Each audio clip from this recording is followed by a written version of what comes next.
Okay, let's start the lecture now. So first, we're gonna talk about logarithmic and exponential function on the base A. So now we are going to consider logarithm and exponential. So let's start from exponential first. So what if I wanna define my function to be a to the x? So take a look at the function that I box here. I have fx equal to a to the x. Well, you are familiar with this function since you were a kid, that the base can be real number, any real number. But mathematically, when we define this thing after exponential function. So we're going to define fx equal to a to the x to be the exponential function of x log a, like that. Well, this is a formal definition of a to the x. You can see this is the same thing, because if you use the property of logarithm, you can move x go to the top, and then you're gonna get e raised to the log x, right? And then e and log gonna be because they are inverse of each other, so they cancel out. So this is a definition of a to the x. So what is good about this thing is, if we define something like this, so we get the we get the differentiation and integration formula for a to the x for free. For example, if I want to differentiate a to the x, so I can express my a to the x to be e to the x log a, right? And then after that, I can differentiate by using the thing I know how to differentiate, because I know that if I differentiate e to the something, I get the same thing, e to that thing. And then after that, by using the chain rule, I have to differentiate x log a, which I have log a here. So at the end, if you simplify a little bit, so e to the x log a gonna come back to a to the x. So to sum up, so you're gonna have differentiate of a to the x. So you get a to the x log a. Same thing with integration. So if you have, well, if you want to integrate a to the x, so you can try to do the same thing with differentiate. And at the end, your formula is going to be just integrate a to the x equal to a to the x over log a. So this has to be plus c too, because this is indefinite integral. So to sum up for this slide, I just want you to memorize that, well, if you want to differentiate a to the x, you're going to get a to the x log a. And if you integrate a to the x dx, you're going to get a to the x over log a plus c. Well, this is two new formula for this chapter. Well, for today, two new formula for today. So you need to memorize this thing as well. So before we hit the examples, let's look at logarithm base A. So we have seen how to define exponential functions base A. So now we're going to look at logarithmic function base A. All right.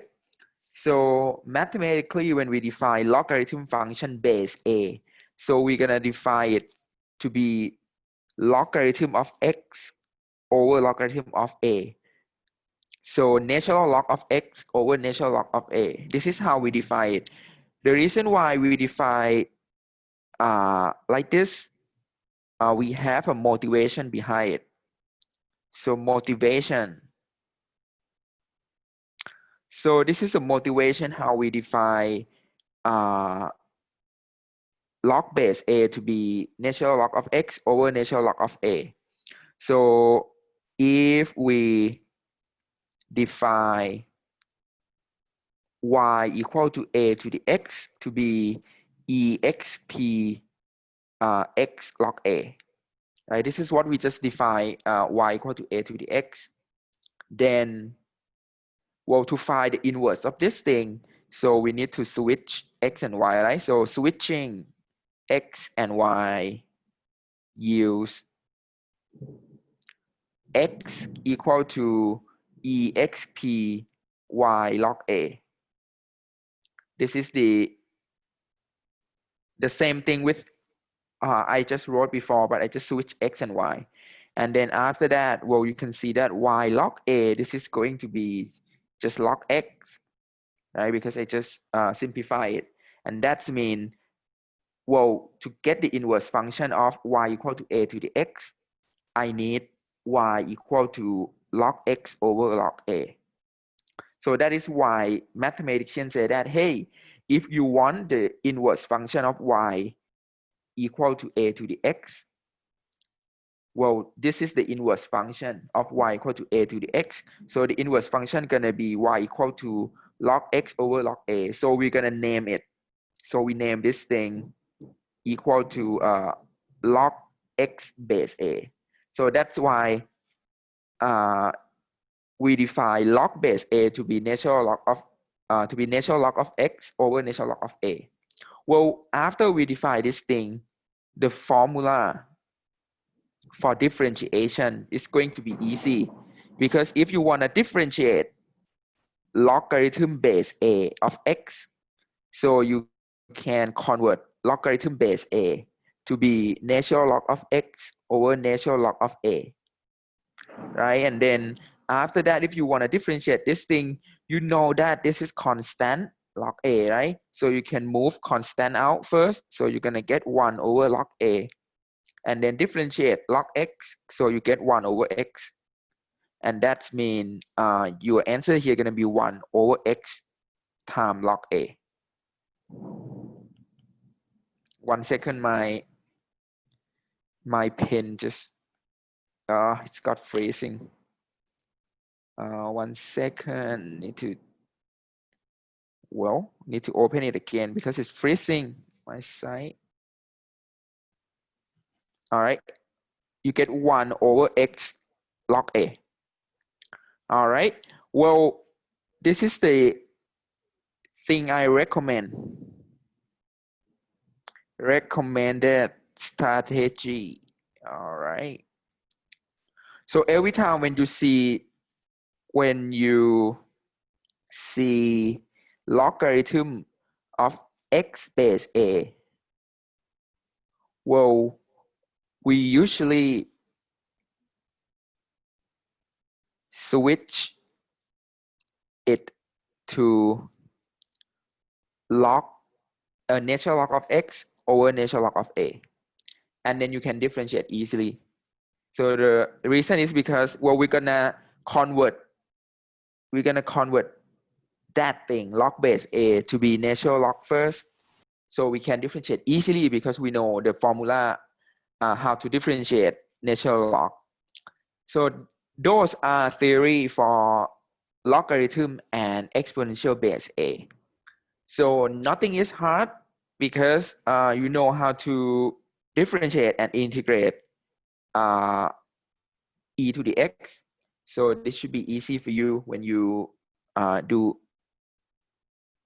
practice problems. So let's look at examples. All right, so now we have 30 students now, which is good. So example 84. So let's try to find derivative of the following functions. So this is going to be a medium question, not that hard. Well, let's look at the first one. I have y equal to 2 raised to the secant of log 4x. So what should I do here? So first of all, if I want to differentiate this thing, well, I need to use the formula.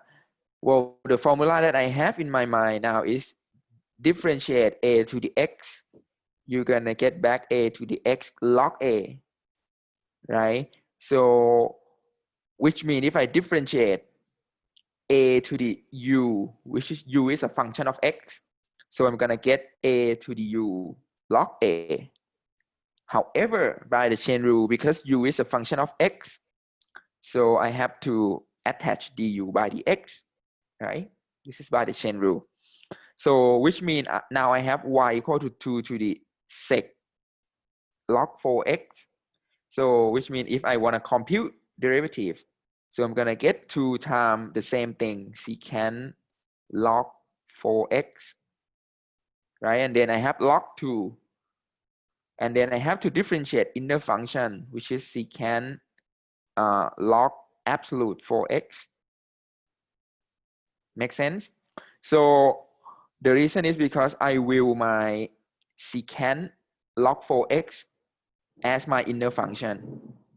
And then after that, well, now I can just focus on the thing that I have not differentiate, which is going to be secant log 4x. So I differentiate secant, so I get sectan, right?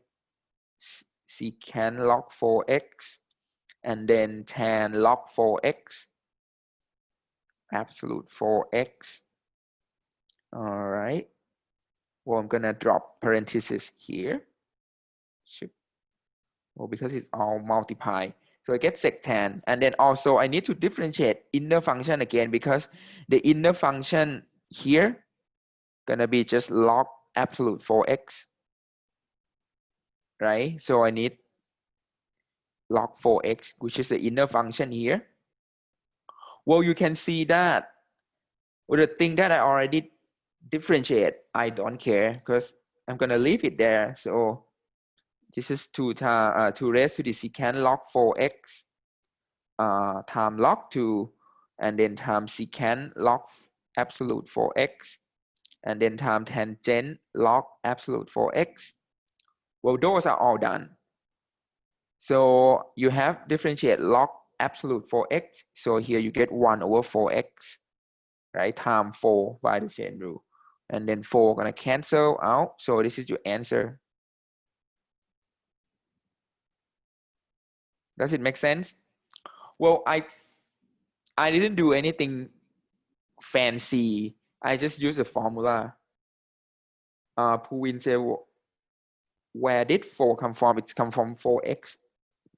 Because I differentiate log absolute 4x, that is my u, right? My u, the last u gonna be 4x. So I differentiate 4x, I get 4. That's from number 4 is from, yeah, differentiate 4x, because I have another inner function. All right, so let's look at the question y equal to log base 5 of arc sine 2x. Well, at this point, you should see that differentiation is not that hard, but it is just a boring technique. Because if you know how to do it, it's just tedious. And well, there's nothing fancy compared to integration. All right, so let's look at y equal to log base 5 arc sine 2x. So for this thing, you remember what I just told you? When you see log base 5, well, or log any base, I would recommend you to simplify first to be log, natural log of arc sine 2x over natural log of 5. This is the way I did differentiation of log base a, because every time I'm going to switch that thing to natural log first, because I know how to differentiate natural log. That is going to be 1 over x, right? You differentiate log x, I mean natural log of x, you get 1 over x. So every time you switch to natural log first, and then when you differentiate, it's going to be easy because you don't have to integrate 1 over log 5. You can pull it out. And then you need to differentiate natural logarithm of arc sine 2x, which is going to be 1 over arc sine 2x. Right? And then by chain rule, I need to differentiate inner function again. Well, if you remember when we differentiate arc sine, so, well, let me copy this thing first. Log 5 times arc sine 2x. So all I need to differentiate arc sine 2x. So I get 1 over square root 1 minus 2x squared. Remember the formula for arc sine? And then because the inner function is 2x, so I have to differentiate 2x again, so I get 2. Well, this is my final answer for this question. Simple like that. This is how you solve the example 84. Any questions so far? Oh, it's easy for differentiation. All right, let's do another example. Let's come to integration. So, well, the integration here, this question, I want you to find definite integral that you see it in the screen now. So e to the x 3 raised to the e to the x over 3 to the e to the x minus 2 dx. So this is this could be done by using U substitution. So I'm gonna look at the chat first because I think we have questions. So last differentiate form for x by the zero. Oh, he just answered Puvin. Okay, sounds good. It doesn't require quotient rule. So we're gonna come back to example 84 because Kanpot said that do we need the quotient rule for this thing? So technically, everyone look at the one I highlight in green. When you have log arc sine to x over log 5, if you want to use the quotient rule, you can, but it's gonna be more work. You're gonna need to do more work because, well, you can use, you know, low d high minus high d low over low square or something. However, because you know that your denominator is constant, so that's no point that you're going to use quotient rule because you can pull out that constant anyway. All right, we're gonna move to example 85. So I think that answer Kanpot question. So next, let's move to example 85. So here we have done so many examples about picking U. So what is going to be our U here?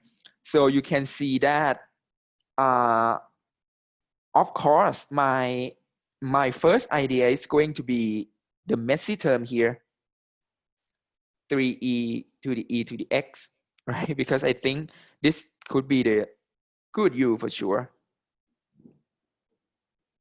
Well, maybe it is correct, maybe it is not correct. So let's try first. So if I pick U to be that, so I'm gonna have du by dx. Well, I try to differentiate this thing first. So I'm gonna get 3 e to the x log 3, right? And then also because I have e to the x here as my inner function, so I need to differentiate e to the x one more time, which I get e to the x. So which you can see that if I switch the x here back, I'm gonna get dx equal to du over 3 e to the x log 3 e to the x. Maybe this is a good one. So let's try to integrate. So I switch this thing to e to the x 3 e to the x, right? Over, well, if I pick the one that I highlight in green to be u, so I'm gonna get u minus 2, and then the x here gonna be du over 3 e to the x log 3 e to the x, which I'm happy with that because I can cancel that, and then I can cancel e to the x. Well, which leave me at the end integrate 1 over u minus 2 du. Well, basically I can integrate this thing. So this is going to be logarithm term, which is easy to me.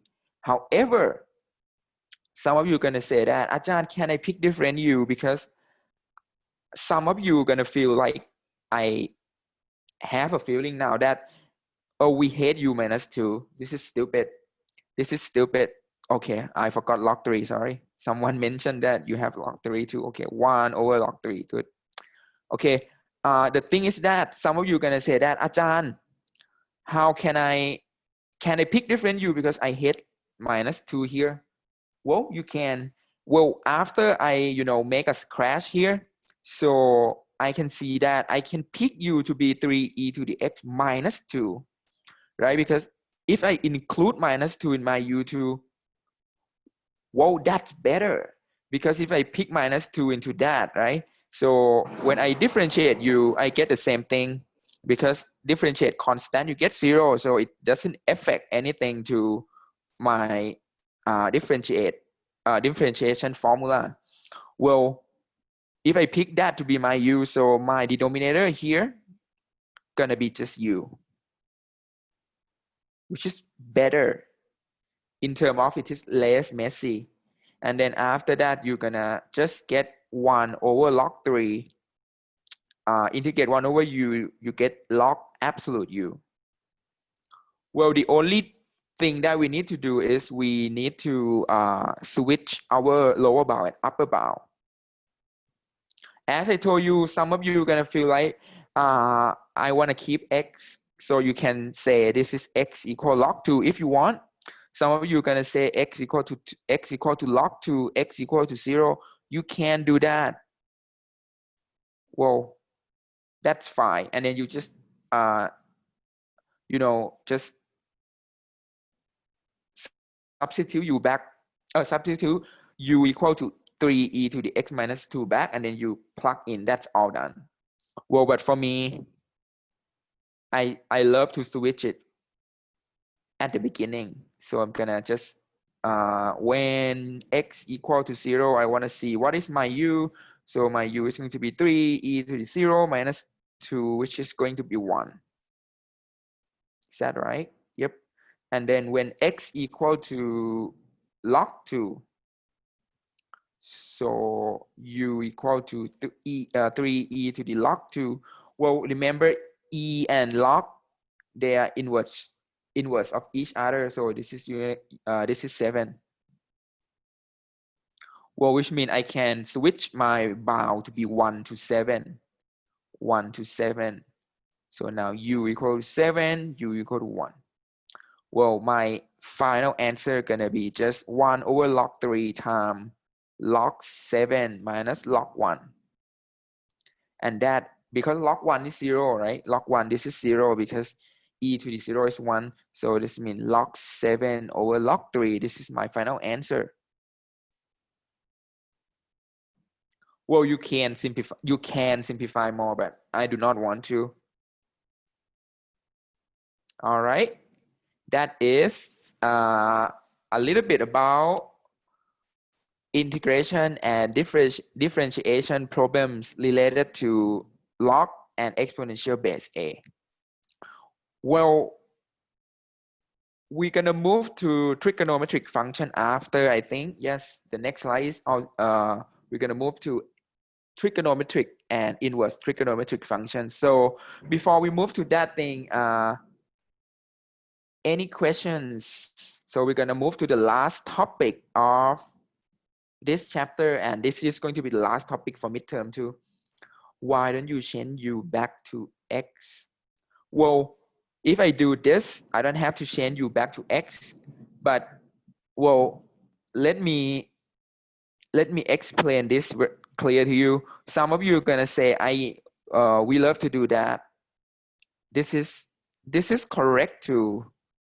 Well, it is your choice. It depends on you. So some of you are gonna say, Ajahn, I do this thing and then I get log 3 times log absolute u, right? And then you just keep, this is your x. You just keep x all the way, which is fine. And then you can just, hey, Ajahn, I'm gonna do log 3 here. And then I'm gonna do log, and then I change you back to 3e to the x minus 2. And then you just evaluate x log 2 x equal to 0. Fine. Everything is good.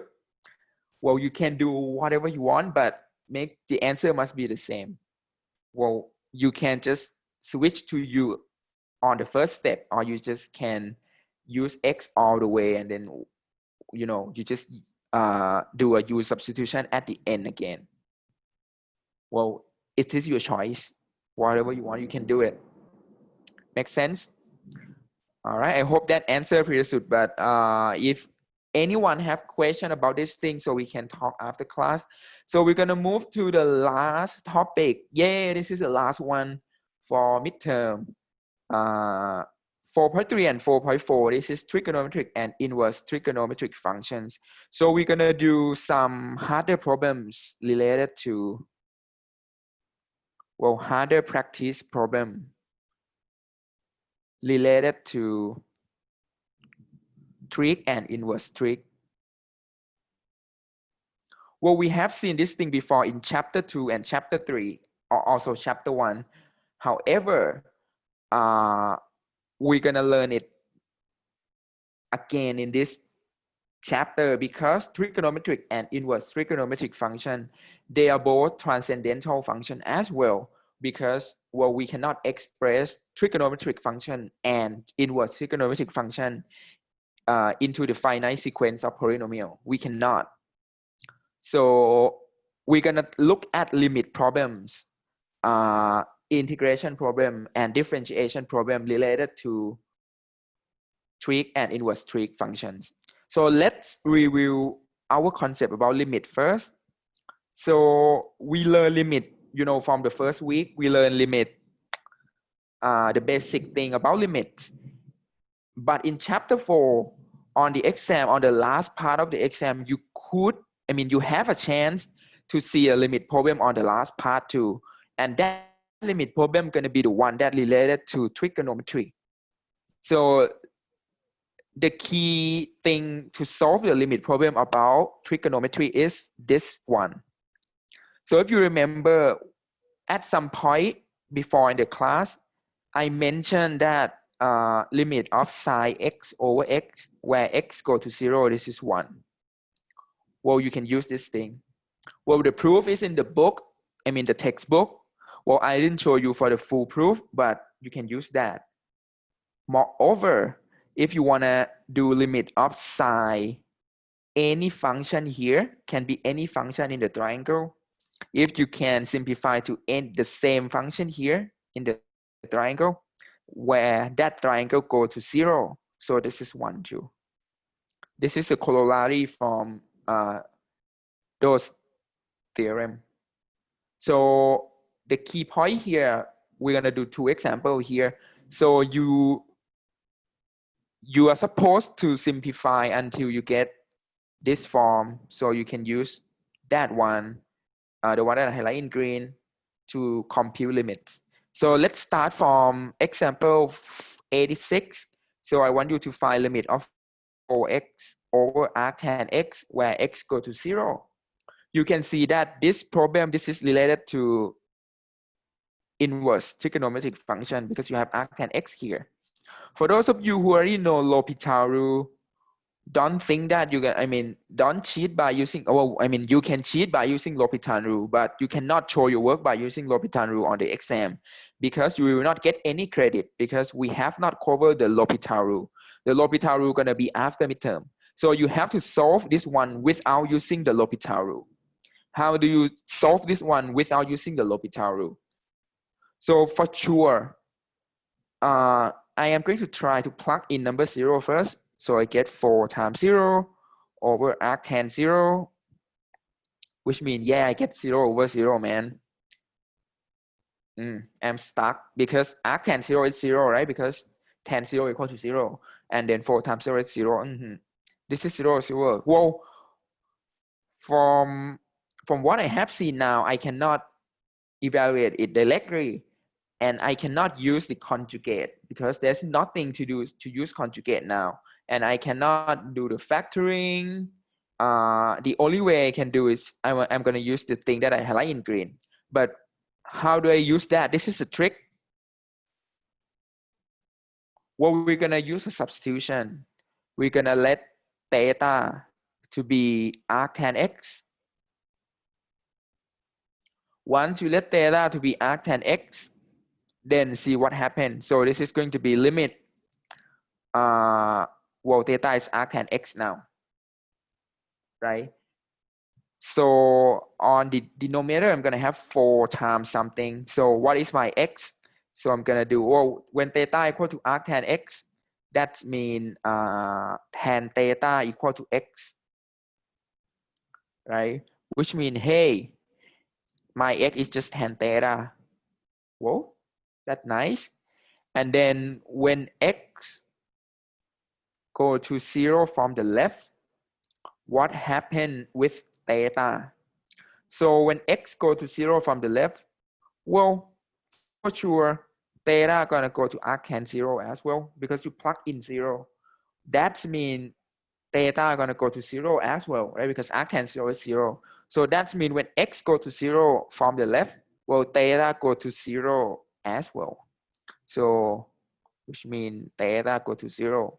Well, this is the trick that is, you know, once you see one in your lifetime, well, you're gonna know, I mean, you know how to solve it, and then just memorize this trick because it may be repeated on the exam. And then you're gonna, once you simplify this thing, so it look nicer because now you can see tan theta over theta, and then you can change theta back to sine over cos, sine over cosine, right? Well, the reason why I do this because I want to group sine theta over theta together, and then now I have limit theta go to 0, sine theta over theta, right? This is the one thing. So I pull out 4 here, and then I also have limit 1 over cosine theta. So this thing gonna go to 1. Well, by the theorem, sine x over x, actually I just use sine x over x equal to 1, right? And then the second term here gonna go to 1 as well, because cosine 0 is 1. My answer gonna be 4 times 1 times 1, which is 4. Well, this is how to solve the problem without using the L'Hopital rule. Right? If you use the L'Hopital rule, well, no credit. Right? So remember when you open the exam, well, on, I mean, next Tuesday, you're gonna, if you see the problem that asks you to compute limit and it includes trigonometric functions, well, maybe you have to use limit sine x over x equal to 1. You have no choice because this is the only thing we learn in this class. So let's do one more. So let's do example 87. This is all exams. Let's look at limit when x go to 3 of square root x squared plus 7 minus 4 sine x minus 3. So when I open the exam and suppose I see this question, I was like, I have no choice. The only thing I have to do is I have sine x minus 3 here. I have to use that thing, sine theta over theta. Where theta go to 0, this is 1. So first of all, I'm going to simplify it. I want to see x minus 3. But on the top, I have square root here. So I'm going to do conjugate first. Well, remember from chapter 1, we say that if you see that square root minus something, it is a good idea to multiply its conjugate. So I'm going to do this conjugate, which is nice. And then after I do conjugate here, so on the top, I'm going to have x squared plus 7 minus 9. Oh, sorry, minus 16, right? Because 4 times 4 is 16. And then over sine x minus 3, and then multiply square root x squared plus 7 plus 4. Well, something is good on the numerator here because you're going to have x squared minus 9, which you can factor it to be x minus 3 and x plus 3, right? Because on the top you get here, you get x squared minus 9. Well, you can factor it. Well, the reason why I am happy now because I see x minus 3 there. Whoa, I put so many parentheses. All right, parentheses here one time, parentheses here one time. All right, now you can see that, well, I am going to simplify a little bit more. So I'm gonna move x minus 3, group it with sine x minus 3. And then I leave x minus 3 on the top, the same thing. Then I have square root x squared plus 7 plus 4. Well, the reason why I do this because, yeah, for sure, the thing that I highlight in light blue, this is going to be 1. Well, how do I know this is going to be 1? Man, limit of sine anything over that thing, when that thing go to 0, this is 1. In this case, we have sine x minus 3 over x minus 3, and x minus 3 is going to go to 0 because x go to 3. So this is 1. This is 1, right? And this, well, when you plug in 3, so this should have no problem. So you're going to have square root 16, which is 4. 4 plus 4 is 8. And this is going to be, well, let me compute it. Then this is going to be 6 over 1 times 8. Right? 4 plus 4 is 8. Okay, that is 3 over 4. This is my answer. Well, this is the limit question, but when it show up on the exam, it could be on the last part because this is involving the trigonometric function. Keep in mind. Make sense? Well, and I told you that we only learn one technique, sine over theta equal to 1. So this is going to be the one that you have to use. So no need to memorize something else for trigonometric function limits. Limit involving trigonometric function. It's gonna be this one. All right. Anything else?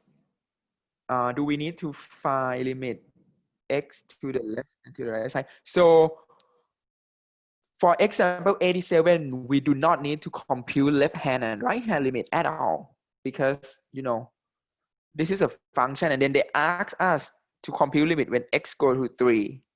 And because your function is continuous, I mean, I shouldn't say that. Well, if it is not specified, so you do not need to be worried about left hand and right hand limit.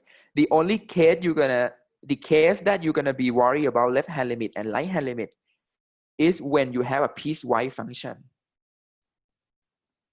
Here, suppose you have that, and then let's say when x less than equal to a, when x greater than a or something, and then they ask you limit x go to a. If x, this case, you need to be worried about left hand limit and right hand limit because you could end up with different functions here. Depends on the value of x, right? But this case, you don't have the piecewise function. So you're gonna use the same function all the time.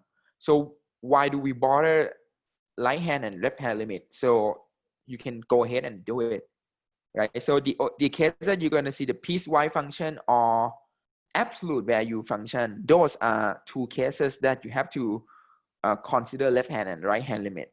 I hope that helps. All right. Anything else before we move to another problems? All right, we're gonna end the limit problems here. So keep in mind that well, this is going to be your technique all the time. Limit sine something over that thing when that thing go to 0 is equal to 1. Puwin say, what difficulty is this question for the exam? Well, this is going to be the hard one. Yeah, example 87 and 86 is going to be the hard one for the exam if it show up. So we would expect A and B plus student to complete this one. So all right, now let's move to differentiation and integration involving trigonometric functions and inverse trigonometric function. So I'm gonna come back to answer the question after class. So let's move on and do differentiation and integration first. All right. This is the formula for differentiation, page 20. you already memorized this thing from chapter 2. Well, differentiate sine, cosine, tangent, cotan, secant, cosec, right? Everyone should be comfortable with those formula now. Well, the same set of theorem for inverse. So you have the formula for arc sine, arc cos, arc tan, arc cot, arc sec, arc cosec. Well, this 12 formula, memorize it. No choice. But you can see that for today, at this point for today, well, you should memorize this thing, well, 80 or 90% already, because, you know, the first time you saw this thing is like maybe a month ago. So for now, you should be able to memorize all of this, because if you practice every day or something, so that should be good for you now. All right. For this chapter, we're gonna have 4 more formulas, which is this for integration.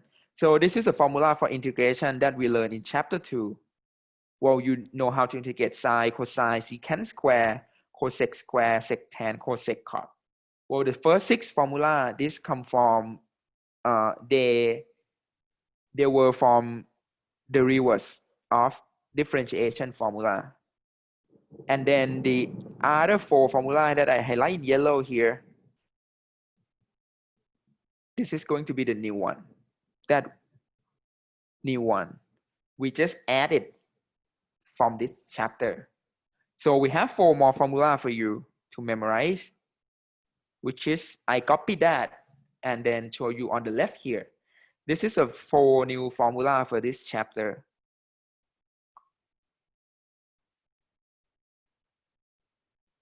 Well, the 4 new formula for this chapter is, well, I mean, to be honest, this is going to be hard to memorize. Even me, I mean, integrate tan, you get log sec plus c. Integrate cot, you get, well, I usually memorize it as a log sine x, log absolute sine x plus c. Integrate sec, you get log sec plus tan plus c. And then integrate cosec, you get log cosec minus cot plus c. So even me, sometimes I forgot, because, well, it's going to be rare that you're going to use this formula, but sometimes it show up and then you can integrate it. I mean, you can integrate by using this formula. Well, let's look at the proof for the formula number 1. Well, actually, this formula, it does come from the U substitution.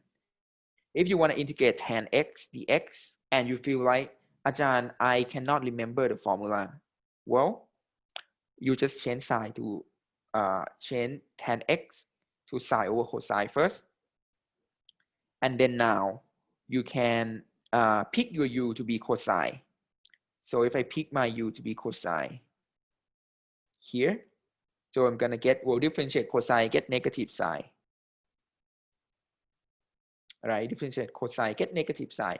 And then I have, well, sine x gonna cancel one time. So I'm gonna get negative, integrate 1 over cosine d cosine. Before, we don't have the formula for integrate 1 over u du. But here we know that integrate 1 over u du is log. So I'm gonna have negative log absolute cosine, right, plus c. Which, I mean, if you move negative 1 up there, it's going to be cosine x negative 1 plus c. And this is not arc cos, this is cosine raised to the negative 1 power.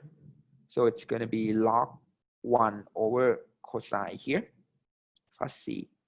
And that is going to be log sec x plus c. Well, if you cannot memorize the formula, you can come back and use U substitution, but it's gonna be time consuming. It's gonna be time consuming if you cannot memorize this formula and you start from the scratch, because you have to do U substitution and then get the formula again, right? Well, so that's mean I would recommend, if you can, just add it into your brain. So just memorize this 4 formula, so it's ready to use. So you don't have to start from the scratch and, you know, pick your U again. It's gonna take you 4 or 5 lines more to do that. All right. Okay, next. So this is new for formula that you learn on this chapter. Well, for the rest of this chapter, I think it's gonna be all practice problem. That's no more. Yeah, that's right. So we have 5 slides left, and those are all practice problem. So no more content. So the content for midterm gonna end at this slide number 21. So our plan today is, well, it's now 3:45 p.m. approximately. So our plan is we are going to just keep doing example here. So I picked the integrate one because I know that some of you are worried about integration because it is harder than differentiation. So I'm gonna pick some interesting integration question to show you how to do it. Well, we could stop like at example 90 or 91 because of the time limit. And then we're gonna continue the last 1 or 2 example on Monday. And I will, on the next Monday, I will sum up what you need to know for the midterm. So we're gonna do the tutoring in class after we complete this slide, all of this slide. And then you can bring your question to ask me anything that you are worried about the exam or something. So the next Monday gonna be the last class for midterm. And then I'm gonna cancel class on Wednesday for you to study by your own. Does it make sense? So now let's look at example 88 first. Today, I think we can go do, I think, maybe 3 more. And then we're gonna leave the last 2 for next Monday. All right, so let's look at example 88. So this is still the easy one. So let's do the easy one first, and then we're gonna just climb it up to the hard one by the time. All right, so let's look at the example 88. So this is going to be the one that you can pick you only one time, and then you obtain the answer. So for here, we're gonna see secant of that, right? This is pretty obvious that we have to pick u to be, well, let's look at my solution. So I'm gonna pick it quick. So I'm gonna just change this into d to x cubed minus 1, right? Are you familiar with that? And then I'm gonna differentiate that so I get 6x squared. Whoa. 5, this is cancel. All right, so I'm gonna have 1 over 6, and then I have integrate secant of that thing to x minus 3, to x cubed minus 1 d to x cubed minus 1. Well, good. I have integrate sec u du. All right, so I'm gonna get, well, 1 over 6. What I get is log sec plus 10. Well, it's gonna take a while for you to memorize the formula, but I already memorized it. So that's, I use just this formula number 3 here. Integrate sec, you get log sec x plus 10x plus c. All right, sounds good. This is the easy one. So next, well, what is going to be our u here for this question? So what is going to be our u here? Okay, type in the chat, please. This is going to be our check in for today. What is going to be your u here? This is the easy one. So I just want to check everyone is here. Log x, log x. Okay, if I say log x, log x. Do we have the previous example? So I'm gonna come back to those questions. Who win? To win. Can you still do it? Okay. All right, so everyone say log x, which is good. So this is going to be our u here. So I'm gonna integrate. Well, I'm gonna leave that thing x square root 1 minus. Well, that is my u, right? U square, and then I'm gonna well, let's say this is my log x square. And I'm gonna do d log x. Makes sense? And then because I pick u to be my log x, so that means I have to differentiate that to get 1 over x. Well, this cancel out.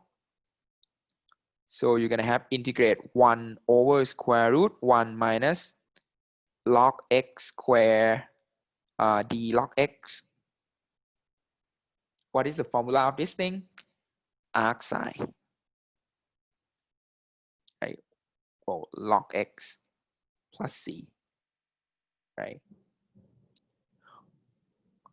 Well, this is, I just need to mention you one more time. This is the formula we use a lot. This is arc sine. Do not forget this formula. 100% sure you're going to see this formula.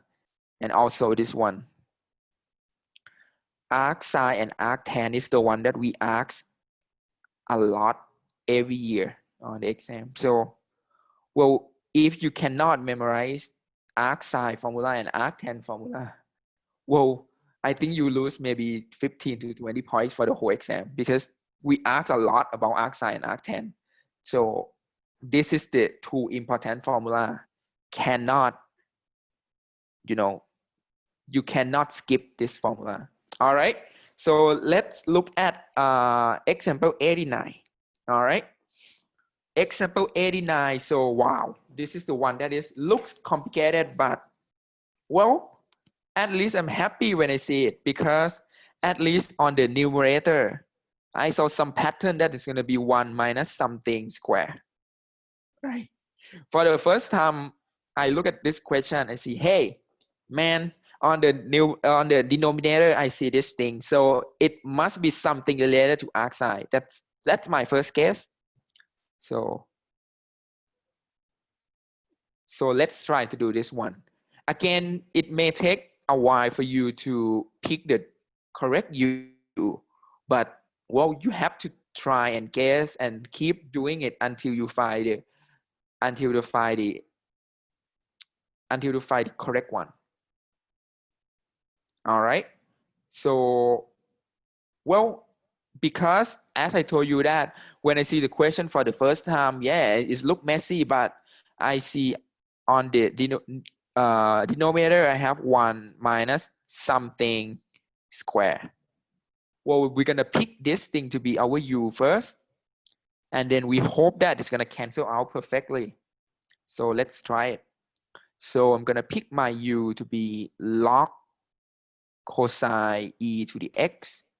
And I hope that it's going to work well. Because if I do this, my integrand going to be integrate. This is going to be square root 1 minus u square. Right? So I hope it's something going to cancel out. So I differentiate that. So I'm going to get 1 over cosine e to the x. So this is going to be differentiation problems. So differentiate cosine, you get sine. Negative sine, sorry, negative sine. E to the x, you get e to the x. Well, you have to be careful about the chain rule here as well. Sine over cosine is tan. Well, why do I switch to tangent? Some of you say, how do you know that you're going to switch to tangent? Well, I see tangent here. Why not, right? Du over dx. And then after that, okay, I'm going to just switch I'm going to keep the e to the x and tan e to the x here. And I'm going to switch the x to du over minus tan e to the x over e to the x. Well, actually, this is a piece of cake because everything cancel out. Easy. So you're going to get negative 1 square root 1 over square root 1 minus u squared du. Wow, super easy. So that is negative arc sine u plus c. Simple. And that is going to be negative arc sine log cosine e to the x plus c. All right. Easy, right? Easy. All right, next. Example 90. Well, I don't know what you heard about calculus at Chulalongkorn, but some, tutor, they're gonna put the fake news that the our exam is going to be super hard. So for ISE, the exam is going to be the same level as I show you in class. So if you see the problem that is super complicated compared to what you learn in class, those are out of range. So we're gonna just focus on the problem that is similar or the same difficulty compared to what we have done in the class. I guarantee. So that's no like super hard question that, hey, you're gonna use the Olympic technique or something, like you have to be the, you know, gold medal IMO to solve the problem. No, we don't put those type of question into our exam. So, but we're gonna have 30% for the basic, and about, I think, another 30 to 35% for the medium level, and another 30% for the hard one. All right, so let's look at example 90. All right, can you turn back a little bit? So here, one back. Well, this question is simple. Number 89 here. This is considered as a medium one, I think. If it's so. All right, so let's move to the one that is oh my God, 1 second. The rain is so hard, so I think some the power outage at my building now. Fine, okay, whatever. All right, example 90. So example 90, we want to integrate cotangent of x times log of cosec x. So here, everyone is with me, right? So here we're gonna, well, we have not done a lot about cotan and cosec. So let's look at this one. How do we integrate that? So again, you have no formula directly for this integrand. So you're gonna pick your u again. So what is our u here? So first of all, to make sure you understand the same thing with me, so I'm gonna put this parenthesis. That is cot x times log cosec x, right? All right, so we're gonna first look at what is my u here. So the first thing we're gonna, well, what is my u here then? So, well, if I don't know anything, I can pick cosec. Well, let's tie something inside here. And then if you do that, you're gonna get integrate cotan x times log u. Not good. Because if you see log u in the integrand, hard. Because at this point before midterm, you still do not know how to integrate log u. Right? If you remember from the lecture, I never say that I can integrate log u. This is going to be the thing that you're gonna fix it after midterm. Because after midterm, you're gonna learn something called integration by parts. Well, integration by part, this is this reverse technique from product rule. And once we learn integration by part in chapter 6, we can integrate log u. But for now, you have no formula for log u. So this is not a good choice. So you cannot do u substitution like that. So by this, I mean, we got the wrong u. So we're gonna pick another u. So to make it easy, maybe we can have to pick the whole thing. Let's do log cosec x. All right, let's do the whole thing here. So this is going to be, let's try to differentiate. Well, dip log cosec. So you get 1 over cosec. Well, this is still easy one though. So, I mean, yeah, it's pretty simple. Differentiate cosec, you get, I cannot remember. What is differentiate cosec? Well, differentiate sine, you get cosine. Differentiate cosine, you get negative sine. Differentiate cosec, you get negative cosec cot. All right. It's going to take me a while to memorize this thing. And then this cancel out. Whoa, this is going to be negative cot x. Good. Good job. This is going to be, so the given problem integrate cot x times log cosec x dx. This is going to be integrate cot x log absolute cosec x, right? And then du over negative cot x, right? Because I mean, you can switch this thing to u. if you want. Well, because this question, I just do the full solution. I didn't do the quick one.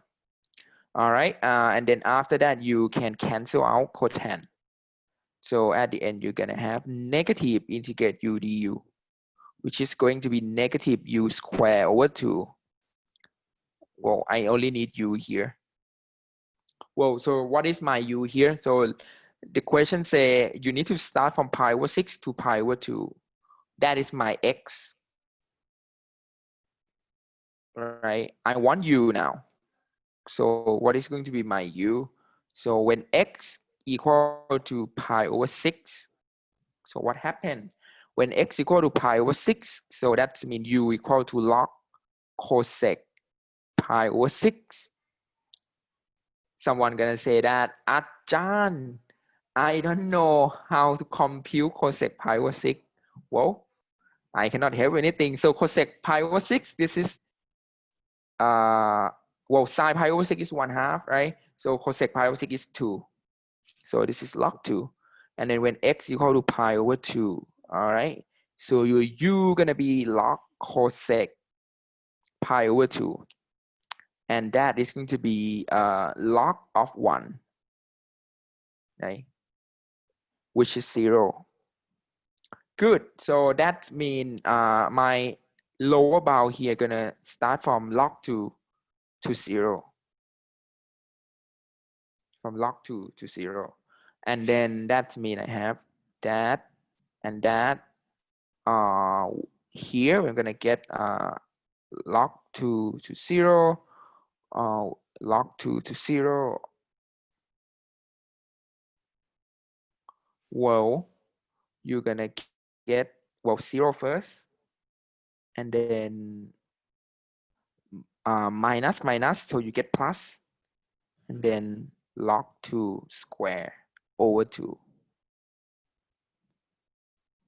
So the answer gonna be log 2 square over 2. All right, that is the answer. So I'm afraid that I'm gonna get the wrong simplification, so I'm gonna leave it there. Well, do not simplify if you are not sure, right? So just, okay, leave it there. That is just constant. All right, that example 90. Whoa, this is only 4 p.m., right? I think we have only 2 more examples. Well, which is good. Oh, let's do maybe one more, because I think one more, yeah, because it's still too early. All right, so example 91. So I promise this is the last. Well, actually, we can complete everything today, but we're gonna leave the last one for Monday, so we have something to talk at least. So let's do this thing as the last one for today, and then we're gonna stop, and then you can ask me questions if need. All right, so we're gonna do this thing, the last one for today. So, well, example 91. This is so messy in the integrand now. So you have tan cube of square root x over square root x times secant x. So what is going to be our use substitution here? This is the long one. Yeah, this should be the hard one on the exam. All right, so let's start by trying the, well, because first of all, I see square root x. Maybe you're gonna put u equal to square root x first, right? Maybe. I didn't say this is correct. So every time you can see that I got a wrong pick all the time. So I'm gonna pick u equal to square root x first. Don't copy me yet. So I'm gonna get du by dx. This is 1 over 2 square root x. Does it help? So let's look at that. So I'm gonna get tan cube u over u times sec u, right? And then, well, if I keep that thing to be root x, and then sec u, and then we're gonna switch the x to du 1 over 2 square root x. Well, this gonna cancel out one time. Can we go further? Let's try it. Well, can we go first? Let's try it. So you're gonna have 2 times integrate. Well, 2 come from constant there. So I'm gonna get tan cube u over sec u. What is tan over sec? Tan is, well, some of you are gonna say that, Ajahn, we need to switch tan to sine over cosine first, right? And that you have sec u, which is cosine. Does it help? That cancel out, so you get sine cube over cosine square. Still, well, I mean, I know how to integrate that now, but I feel like this is still messy. We have another choice that is maybe better compared to this thing. Well, if you do another u substitution here, I think if you pick v equal to sine u, that should work. That, yeah, or something like that, that should work. But that trigonometric techniques we're gonna learn after midterm. So because when we hit this thing, now I feel like, yeah, this is too hard for me. I'm gonna stop. So I'm gonna pick different u. Well, based on the experience that I just did before, I feel like the problem is when we pick u equal to square root x, well, we gonna need to adjust the trigonometric function after anyway. So we're gonna eat sec here as well. So we're gonna pick u for the whole thing here, secant square root x. So I'm gonna switch this thing. So I'm gonna pick different one. So now I'm gonna pick u equal to sec square root x. So the reason is because when I see the integrand here, so I can say this is u. So I don't have to mess up with secant again because I just say this is u, right? So now let's do that, du by dx. So dip sec, you get sec tan. And ta-da, so you have tan x here. It should cancel out with something here. Perfect. And then you have to differentiate square root x again. So you get 1 over 2 square root x. This is by the chain rule. And that means you have, well, let's sum up. So dx equal to du over tick tock, dx equal to du, well, 1 second, dx equal to 2 times square root x du over sec square root x tan square root x. Right, so I'm gonna copy this thing 2 times square root x du over sec square root x tan square root x, which I mean, something gonna cancel out. So square root x cancel out. Number 2 is constant. Sec u, this is sec square root x, this is u. Tan square root x gonna cancel out with tan square root x 1 time. So at the end, you're gonna have to integrate tan square root x, right? Because tan cancel out 1 time. Look, tan square out 1 time. And then on the numerator, denominator, so you have u square. All right, we're almost there. So we only need to adjust tan square root x square. However, because we pick u equal to sec square root x, can we say that tan square is something in terms of x, in terms of u? Well, I think we can, because if you remember, we have cosine square x plus sine square x equal to 1. If you divided everything by cosine, all right, what happened if you divided everything by cosine? So this is 1 plus tan square equal to secant square. I told you since the, the first week that this is how I memorize this formula. So I start from the basic formula and then I divided everything by cosine. So I get this formula. Well, that means, hey, 1 plus tan square root x. This is secant square root x as well, right? Well, which means 1 plus tan square root x equal to sec square root x is u square. Okay, this is good. This is 2 times integrate u square minus 1 over u square du. Nice. That's very nice. And then after that, you can say this is to integrate 1 minus u square du. Beautiful, right? This is perfect. This is beautiful. Whoa, is that too fast? No, right? And then after that, you're gonna integrate that. So you're gonna get u minus. So, whoa, some of you are gonna say too hard. So I'm gonna hit 1 minus u to the negative 2 du first. Then we're gonna integrate that. So I get u minus u to the negative 1 over negative 1. And then I only need to evaluate u. So now I need my boundary.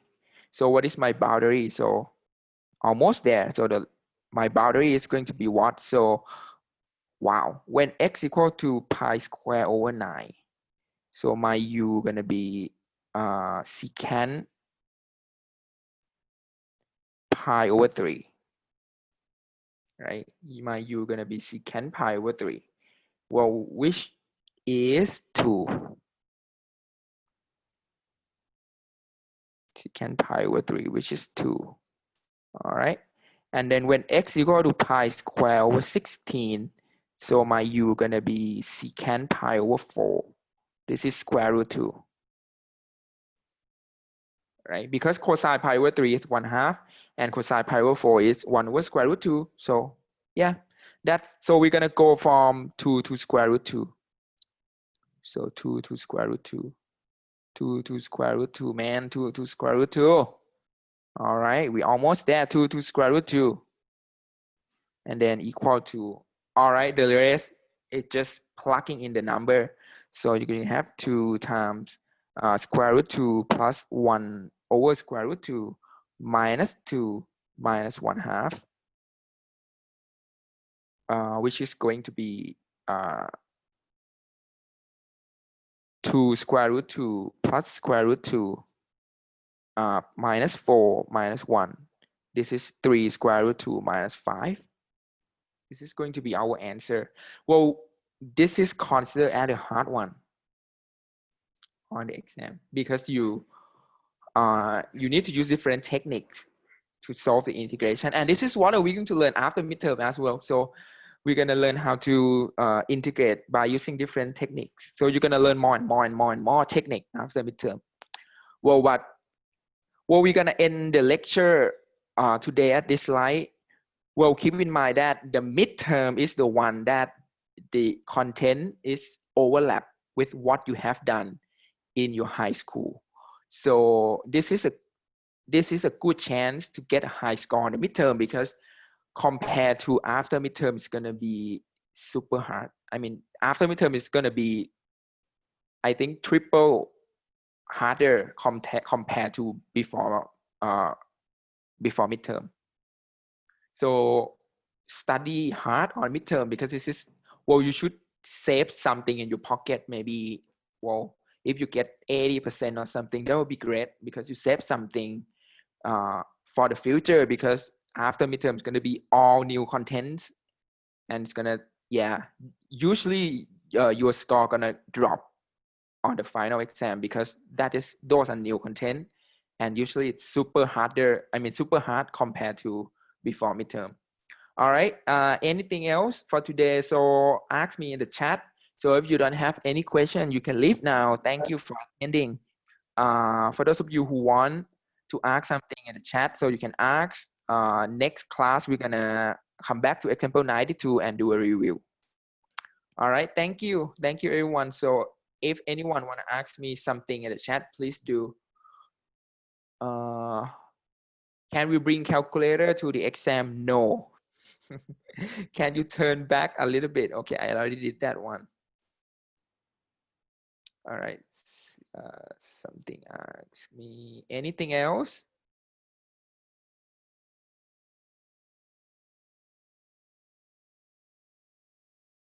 All right. Bye. This is, well, today's rainy day, so stay safe, everyone. Do you have a previous exam for us? Oh, okay. For the previous exam, so you can attain the tutoring section.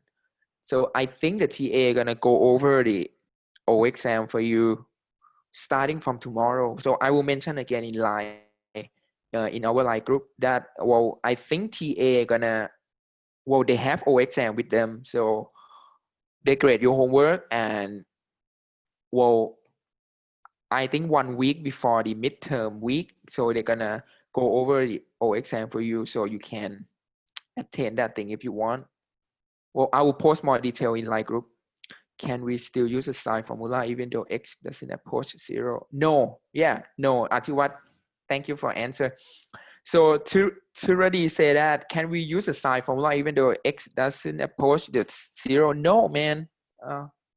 Let's, well, 1 second.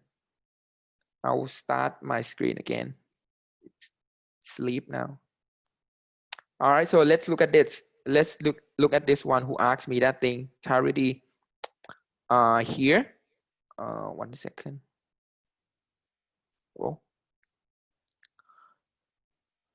if you have limit sine, let's say x over x, where x go to pi over 3, why do you need to that thing? So you're gonna get limit sine. Well, when you plug in that thing, so you're gonna get sine pi over 3 over pi over 3, right? Which is sine pi over 3 square root 3 over 2, and that is pi over 3. So it's gonna be number. So you do not need the sine x over x when x approach 0. But when you face sine x over x where x go to 0, this thing you cannot compute because it's going to be 0 over 0. This is one of the indeterminate form. So you cannot solve by just plugging in number. But this function is good enough because if x approach pi over 3, you fine, you good, you're done.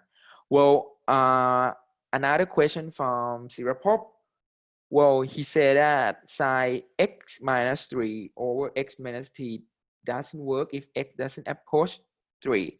So yes, if you say x approach 4, for example, so this is going to be sine 4 minus 3 over 4 minus 3. And what is the point that you use sine x over x where x go to 0? Well, you just answer sine 1 over 1. This is your answer. So the answer is going to be sine 1. Oh, easy, right? The only part that is going to be the problem is when x go to 3, because if x go to 3, that means x minus 3 go to 0, and that's going to be sine something over something when that thing go to 0, and that point you're going to get 1 by the theorem. All right. So prove about the definite integrals. Do lower bound where you need to be less on the upper bound. You know who said that? No. Well, if you integrate x dx, you can integrate from 2 to 1. You can.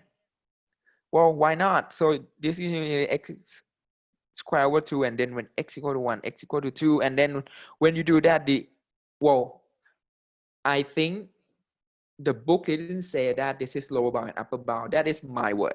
I'm sorry if I give you the intuition that the upper bound, lower bound, so you can compare the bound. Well, I'm sorry, but I am not sure how they call that thing, but those boundary, well, you can have the higher number on the bottom. It is fine, because if you have that thing, because if you have that, the answer gonna be just, for here, the answer gonna be negative number, negative, well, negative 3 over 2. Well, compared to that, right, 1 to 2, this is going to be 3 over 2. So you can see that if you are not, if you feel like, hey, Ajahn, I am not comfortable with this thing, okay, you just do 1 to 2, but make sure you put negative sign there. because you know that you integrate from A to B equal to negative integrate from B to A, right? So you can swap the bound all the time. So that I think that is the answer for this question. All right. Already, thank you. All right. Anything else? All right. If not, okay, let's keep in touch in line. How is the exam? How many questions and time? So we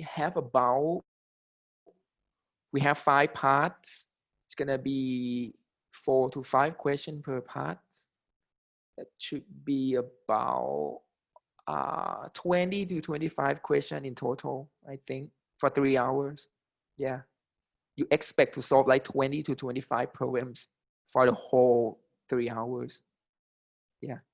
Well, we're gonna do a quick review on, well, the full review on Monday. So don't skip class then. So I'm gonna talk about the format and everything you need to know on the exam. All right. Anything else? All right, good, right? Okay, so let's stop the class for today and then we'll talk again on Monday. All right, thank you, everyone.